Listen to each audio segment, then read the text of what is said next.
Hello, I have updated my Odin handle map repository, which is linked in the description, and it now contains 3 different implementations of a handle map, a static one, a static virtual one, and a growing one. So in this video we'll look at the 3 different ones and what the pros and cons are of each and what sets them apart and stuff.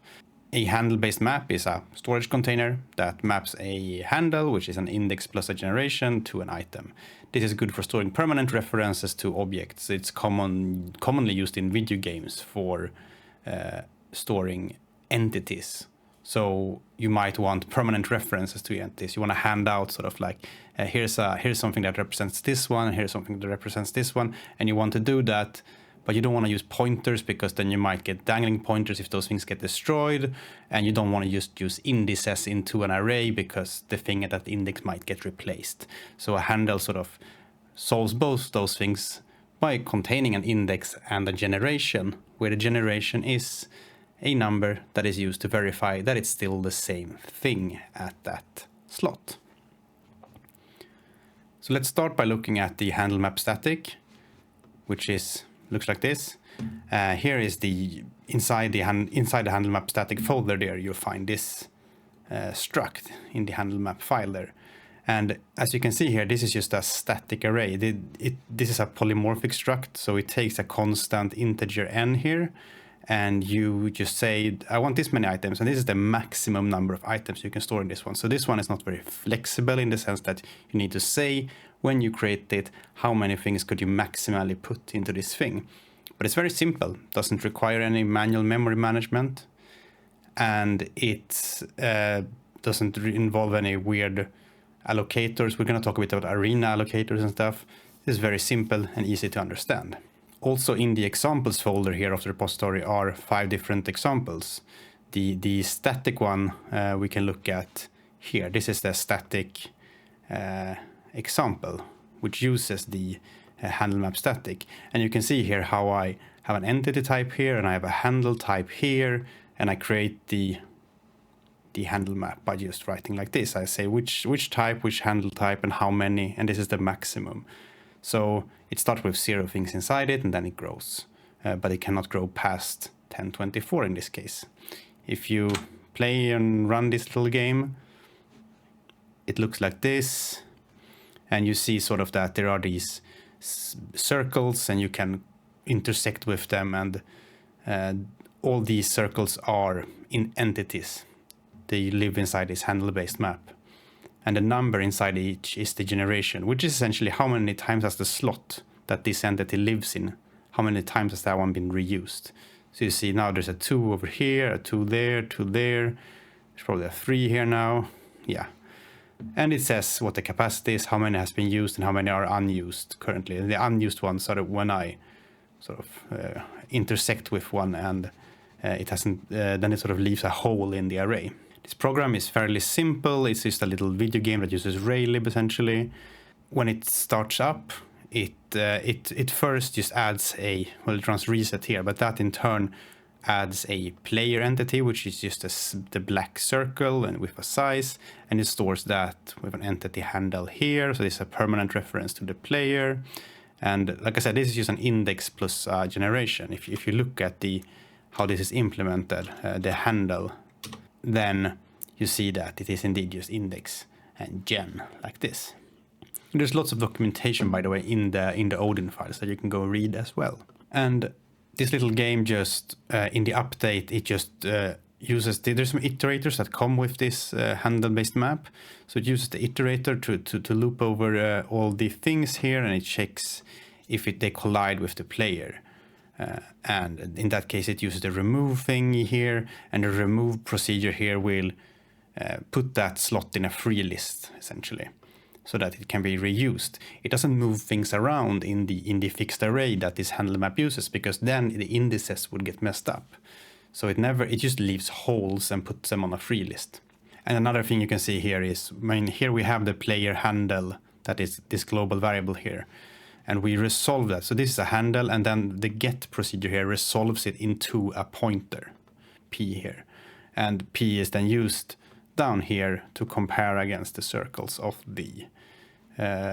all the other entities with a little check so it doesn't so it doesn't destroy itself by intersecting with itself.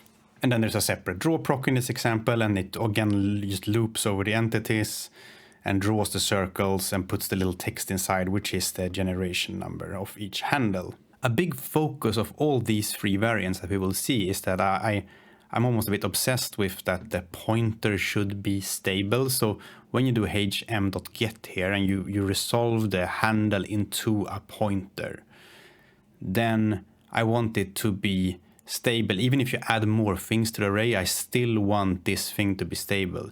Some people say that, oh, maybe you shouldn't add things when you have a pointer in flight. Like, you know, when you resolve a handle to a pointer, maybe you should be careful with adding things. And you can do that in like little examples, but when you make a big game, eventually you're gonna suddenly call a proc that spawns a graphical effect that adds an entity, and then you sort of did that between fetching a pointer and using it. It's gonna happen, I can promise you that. So it's very, very important that these pointers are stable. You should still never store a pointer sort of permanently. You should store a handle for a permanent reference. But it's nice if they are stable, at least within the procedure where you're using them, just to protect you against yourself and stuff. But so I focus on that. All these three variants always have stable pointers. They will never be invalidated.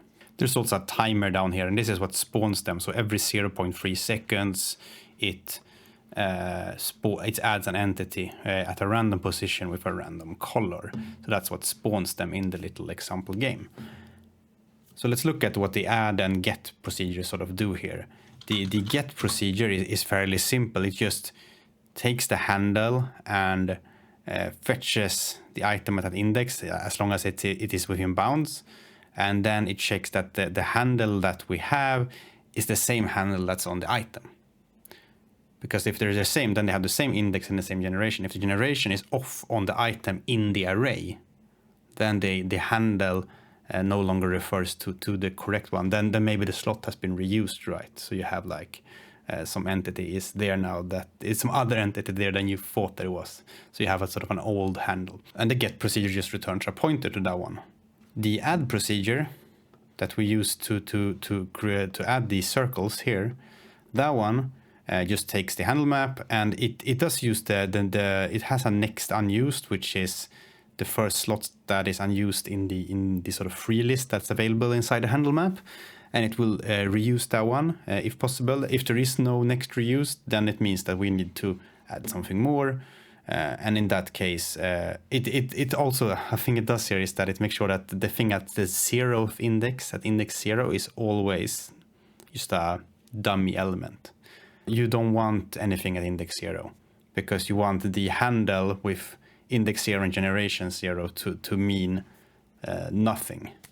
And so if that means nothing, then you can't have something at that index, because then that thing becomes unusable.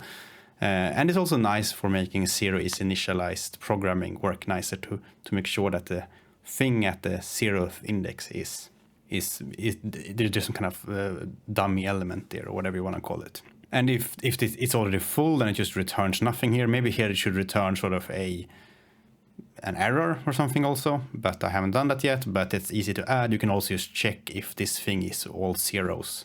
The handle return is all zeros, then it means that it's full.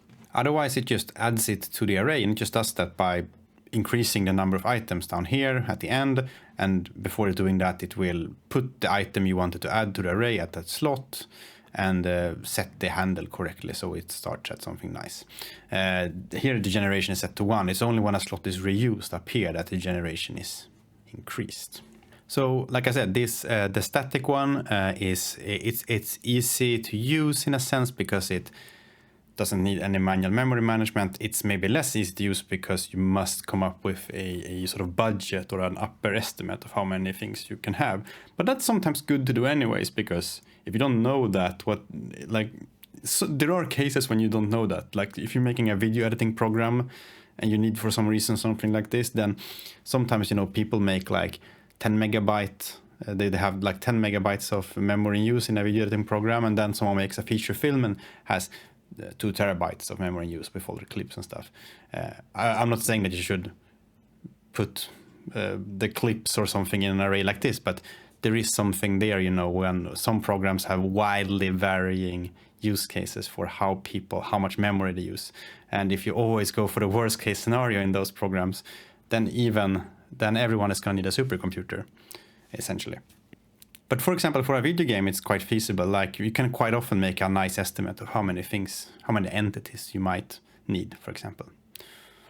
A dangerous thing about this thing, since it uses a fixed array that just lives inside the handle map itself here, that means that this handle map struct will take more space the bigger array you have in here. And it can take so much space that you might start blowing up the stack. So in this case, I have it as a global variable, but if this lived inside a procedure and this number was very big, then it could blow up the stack.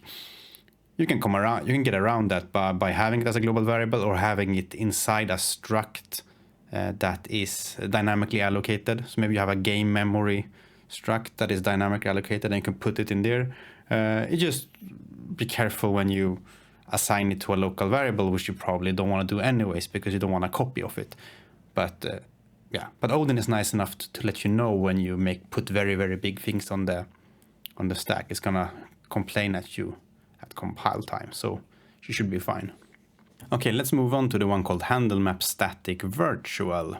And this one looks a bit different. Here we have the handle map here, and we say the items array is now a dynamic array instead, and there's also an arena down here. So this uses virtual memory. This arena will be a static virtual arena, which means that it has a single block of virtual memory, and the items, the data of this items array lives inside that thing. So I have this picture here, which is part of the blog post on the same stuff that I'm talking about here today. That blog post is linked in the description. And it says here that the dynamic array, yes, it's a dynamic array, it has a growable data field. But that data field, as the allocator for this dynamic array, we use an arena, and this is a virtual static arena. So this is an arena where when we create it, we say we want a big amount of memory, and then the dynamic arrays data will go into there. Now you can make a very big so-called virtual reservation here. That will give you a big chunk of virtual memory. Your program's memory usage will not go up by that much. It will only be when that virtual memory is sort of mapped to real physical memory that your program's memory usage goes up. And that happens when the dynamic array sort of grows bigger and bigger into this space. So you see that it commits more and more of this virtual memory, so it sort of grows. There's a nice thing about the virtual arena in Odin, about the virtual arena allocator, that it will, if this is still the most recent allocation, then it will just reuse the same address, so this can stay fixed and just grow and take more and more space. If something was allocated in between here, then that would no longer be true, because it couldn't just grow then because there's something sort of blocking it. But since we use this arena only for this items array, the data of the array can sort of grow when you use more space in there. So that's sort of how that works.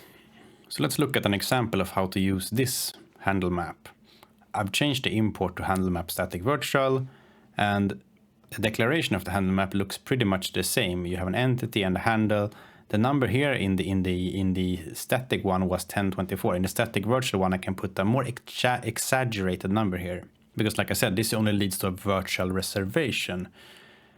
It doesn't consume that amount of memory up front. So we can put, in this case, like 100,000 here. And that's the only difference between these two examples, really. And if we run this one, then it looks like this. And you can sort of see here the capacity. It's slightly larger because of how it... I think it's something with how many, that it must map to page sizes, the reserved memory. And you see how much memory that's reserved, and this is how much is actually as used. So this number just goes up slowly here as the dynamic array that allocates into this arena grows. It doesn't go up all the time with every spawn. It's only when the dynamic array is, the data of it runs out of space and it needs to grow, then it will, this number, the used mem will jump up. there it jumped up again. And in this case, the get procedure looks more or less the same. It looks the same. The add procedure looks a bit different. The handling of unused items is a bit different. It does just append items, but one funny thing it does is this stuff down here, because you want it to be able to use all the memory of the arena. But since the dynamic array just grows sort of like it sort of hops geometrically in size, when it does the last grow where it might start using the whole arena, it might want more memory than that. So if the error here, if it failed to append an item to it, and that error was out of memory, then it tries to reserve it so that it just perfectly fills the arena, and then it tries to put it in again. And in this case, I've actually put in an allocation error here, so I should probably standardize this a bit between the different versions. But in this case, you get the allocator error here if it somehow failed. So the nice thing about this static virtual version is that you can start with a small amount of memory and then let it grow. You don't have to like start with that amount of memory. In some cases that might not matter because it might not be too much memory anyways, but there are certainly applications where it's nice to be able to start small and grow bigger in memory usage. And just like before, the pointers are stable because, like I showed, the data here will always end up at the same pointer because the arena allocator, the virtual arena allocator is a bit smart and sort of lets it reuse the same position over and over when the dynamic array needs to grow. So because of that, the pointers are stable because this data block doesn't move anywhere else. And it's not that complicated, this one. It's slightly more complicated because it involves this arena, but it's still just an array of type T, but it's a dynamic array that grows in this funny way. So you need to know a bit more about how it works if you want to truly understand it. And other than that, you need to put in an upper estimate of the memory, which some people might find annoying. This one also doesn't work on the web if you do like a WebAssembly build of your game or something, because virtual memory doesn't exist on WebAssembly. So you could use this one on non-web, and then on web you could use the static one we looked at before, or the third variant of the third implementation of this that we're going to look at also works on web. So let's look at the third version here, which is called handle map growing. So the handle map growing, if you go into that folder and look at the handle map in there, the struct looks like this. And there's one thing that might stand out immediately is that the items array here, the elements are pointers instead of just the other ones had like this. Now it's a pointer here, so there's sort of a pointer in direction on each item. And once again, a picture from the blog post version of this video. The items array here, the data of it just contains pointers. And then we have an items arena, and this arena is a growing virtual arena. So a growing virtual arena is kind of like the virtual arena we looked at before in the second variant of this handle map. But it can grow, and the way it grows is that it makes new blocks of memory. So it reserves initially one block of memory. It's like 1 megabyte reservation, which, like I said, it doesn't make your programmed memory use go up by 1 megabyte because it's just a reservation. And as things grow, when you use more and more of that, your program's memory usage will go up. Eventually the block becomes full, and then it makes a new block and starts going into that one. So that's what the arena does, the growing virtual arena.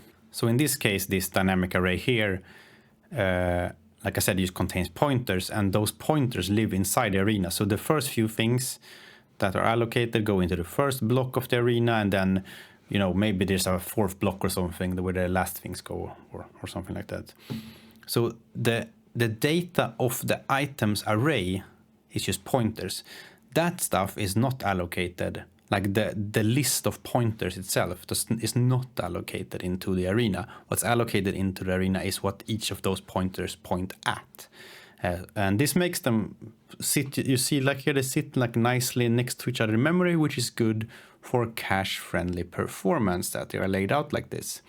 And the pointers are stable because you just put them in here and you go to a new block when it's full, and when you remove something from this, you just leave a hole and put it on a free list.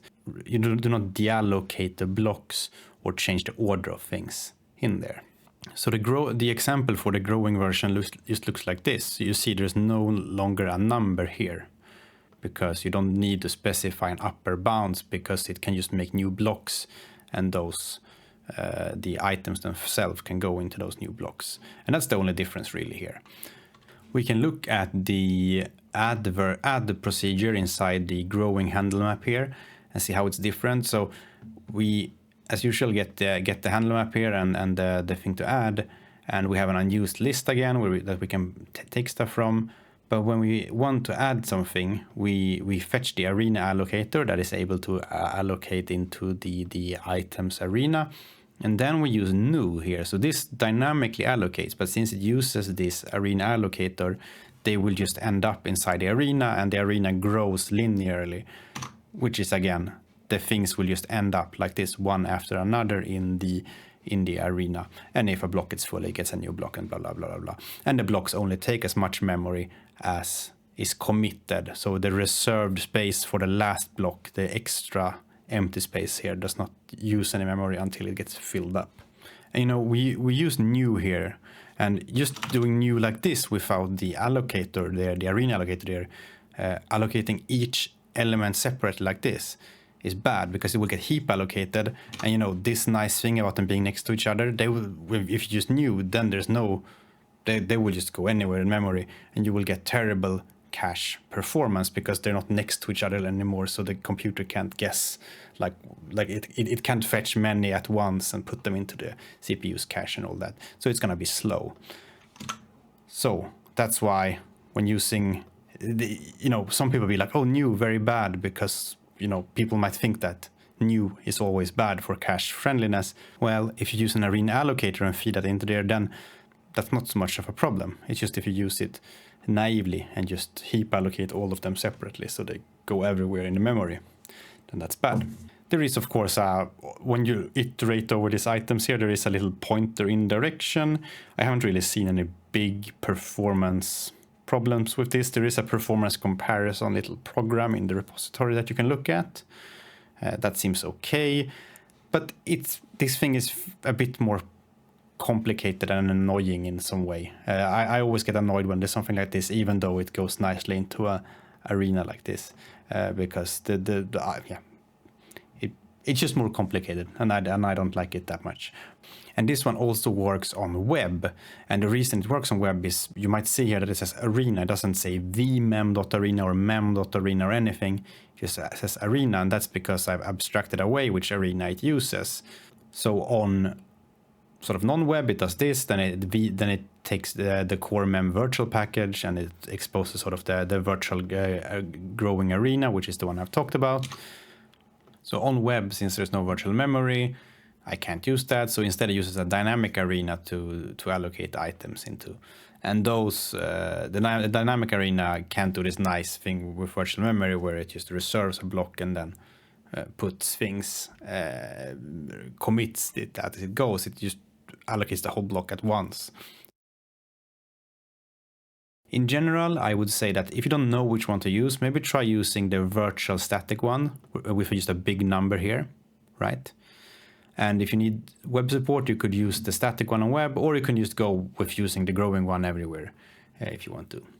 I've said that the pointers are stable, which is good. That's super important, I think. Like your program is going to explode pretty quickly if you don't have stable pointers, so that the array can grow while you just happen to have a pointer resolved from a handle. What still doesn't really work is that if you fetch a pointer from a handle like this, and then for some reason it is removed, I'm not saying that you should remove it in the next line, but maybe you call some proc that removed it, then this pointer, it's already resolved, so you can use it. This doesn't, in this case, where just removed, it doesn't really matter, because it's not accessing bad memory, because it doesn't actually remove things, it just puts them on a free list. the slot at which this thing is could get reused. I mean, usually the generation blocks that from happening when you get it, but if you already have it and then it gets reused, then you could, in theory, modify something else than you thought. This is not as common, I think, as the array sort of growing under your feet, then you're getting dangling pointers, which is what I want to address with the whole pointers must be stable stuff that I've talked about. But this case, it does not solve, and I don't think it should solve it because it would get very, very complicated. You can try to just make sure that you don't remove things. Like don't call a procedure that removes the thing that you're working with. But even if it happens, it's probably not gonna make your game crash. But it's something to be aware of. Thank you so much for watching. If you want to learn more about the Odin programming language, then I have made a book called Understanding the Odin Programming Language. It is available at odinbook.com. In it you can learn about manual memory management, arenas, a little bit of data-oriented design, and it's also a nice introduction to low-level programming for people who come from high-level languages. I have also set up a newsletter. You can go to news.zelinsky.se and sign up. Here I will post month by month updates. So I will make an update of like all the blog post videos and open source libraries and stuff that I make once a month. Thank you so much for watching. I will see you next time. Have a nice day and bye bye.